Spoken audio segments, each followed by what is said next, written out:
Natukoy na ng Southern Police District ang sospek umano sa nangyaring pamamaril sa loob ng Senado kagabi. Ayon sa SPD, nagpakilala umano itong driver ng National Bureau of Investigation o NBI. Ang mga sariwang detalye ihahatid mula sa Pasay ni Giselle Ricafort. Giselle?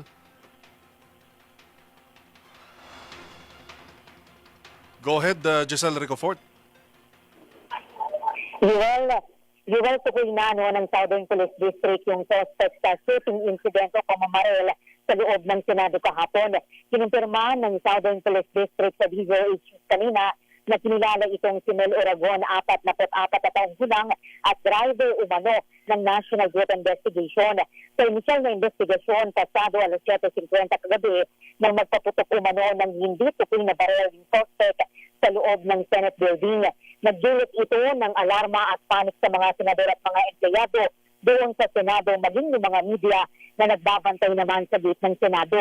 Mabilis na naaresto ng Senate Security Detachment yung umano'y driver ng NBI at nagpatupad ng immediate security measures at area control procedure. Sumalang na rin yung suspect sa paraffin examination at iniimbestigahan na yung motibo sa pamamaril. Sa validasyon naman ng National Group Investigation, sinabi ni Director Atty. Melvin Matibag na hindi umano nila opisyal na empleyado yung suspect pero lumalabas na siya volunteer at nag-serving driver na mga ahente na nagbabantay sa GSIS compound sa hapon. Pero paglaro ng direktor, nag-request daw yung GSIS sa Bureau para bantayan yung seguridad doon sa kanilang bisiklada. Wala daw tao yung NBI sa premises ng Senado kung saan nangyari yung pamamaril. Idiniin Matibag na yung dealing niya sa kanyang mga tauhan doon sa compound ng GSIS kahapon, i-monitor lamang si Bato at huwag aarestuhin kahit padumaan ito sa kanilang harapan. Ito si Giselle Ricafort para sa Diesel 8 sa Pilipinas, una sa Pilipino.